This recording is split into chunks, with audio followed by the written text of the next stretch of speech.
He is the chairman of his company, and we don't do anything without consulting with him. And he has a lot of say in how deals are structured and what companies he wants to align himself with. But despite all the potential opportunities away from the game, Roger Federer's main source of business will always be on the tennis court. Every decision that's made with regards to his scheduling, tennis comes first. This is all that he thinks about, is how will this time affect my preparation, my practice schedule, my playing schedule.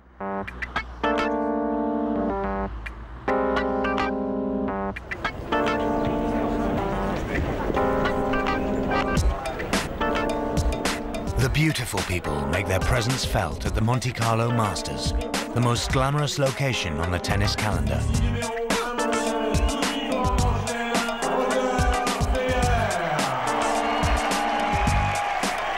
For Roger, the clay court season begins in earnest as he gears up to the French Open, the only Grand Slam event to have eluded him.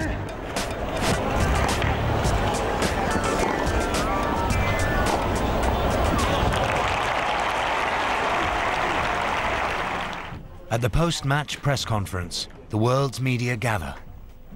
While some champions of the past have regarded dealing with the gentlemen of the press as a necessary evil, the relationship between Roger and the media is one of mutual respect.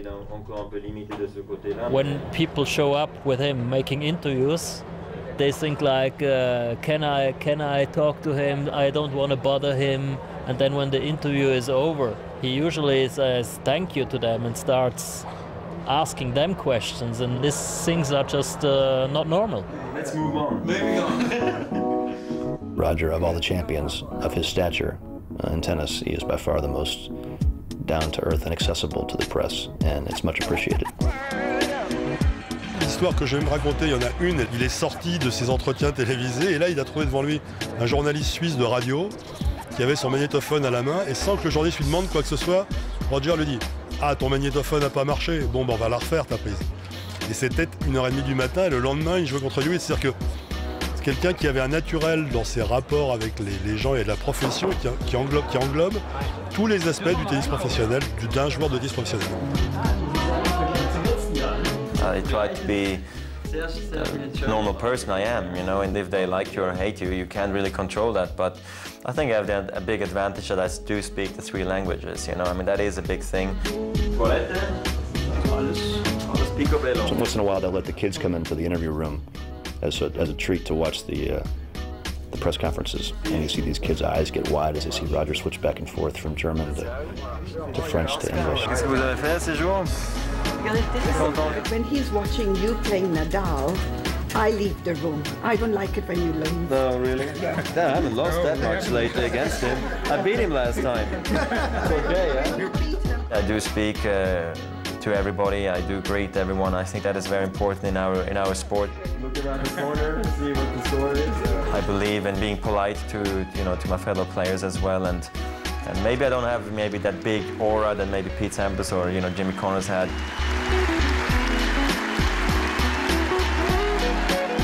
What Roger has done that I didn't do is that I think he's probably more accessible with the media.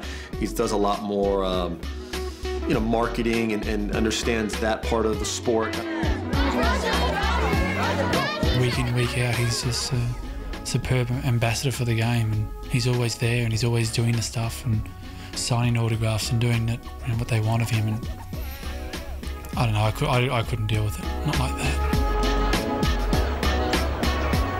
At the Monte Carlo Masters, Roger heads towards another final.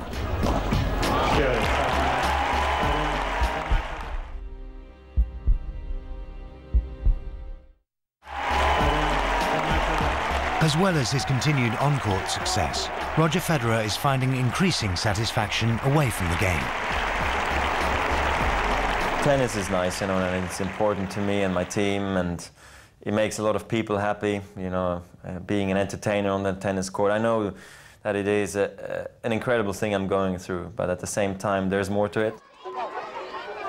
I'm in this incredible position where I can give back, a great deal also to charities, That's why I also created the Roger Federer Foundation. My mother is from South Africa, and I wanted to give kids a better chance sometimes. The Roger Federer Foundation's mission is to create skills and opportunities in schooling and education for children at grassroots level. Me being South African, I knew the country, I knew the conditions, and he realized he's been so fortunate in life. He wanted to give back something, and this was the reason we actually started the foundation in 2004. Since then, we've been very active, and we've got 4 projects on board now. I wanted kids, give them a chance with an education, their age between 8 and 10 and 15 years old.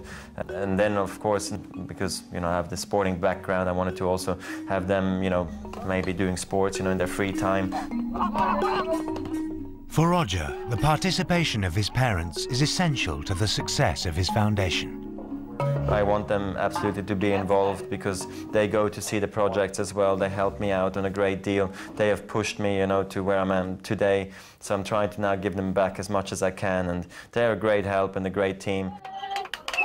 Because my time is so limited, I just try to now create as much money as possible, and then in this way I can also help as many kids as possible, because there's still plenty of kids, out in the streets. I would like to give them better opportunity as well.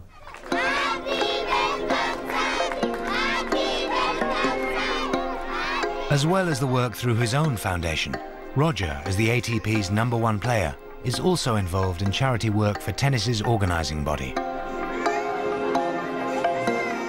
just saying that I'm very happy that the kids are well taken care of, and very happy to be here, and I wish them all the best. UNICEF was the official charity partner of the ATP, and me being #1 in the world, we had same views, on helping the world, through education. So they asked me to become Goodwill Ambassador worldwide.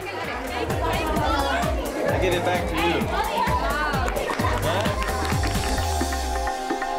Deeply affected by the tsunami that cost the lives of over 250,000 people in Southeast Asia in 2004, Roger was instrumental in the rapid organisation of Rally for Relief.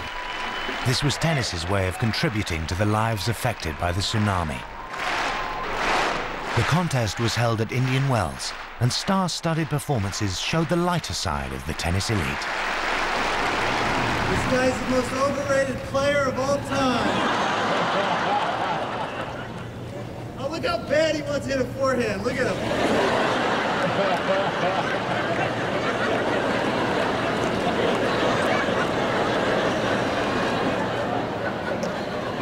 You got it. Yeah, I'm ready.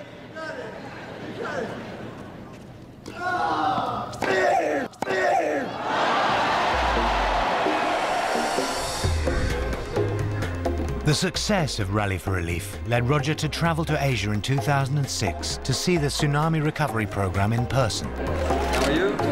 Big boy.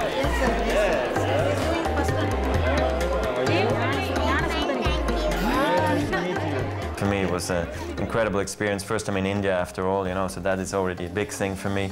But then to see how they built back, it was a really great thing to see, because the devastation was so big, and they were actually a big role model, actually, for other organizations and also for other countries to see, actually, if you really want to, what great result you could achieve, and seeing, many kids, having lost all their parents, and the way they are being taken care of now was very, very nice, and many media came, so I hope I could raise awareness for that as well. It was an unbelievable experience, and I hopefully can do it again in the future, of course.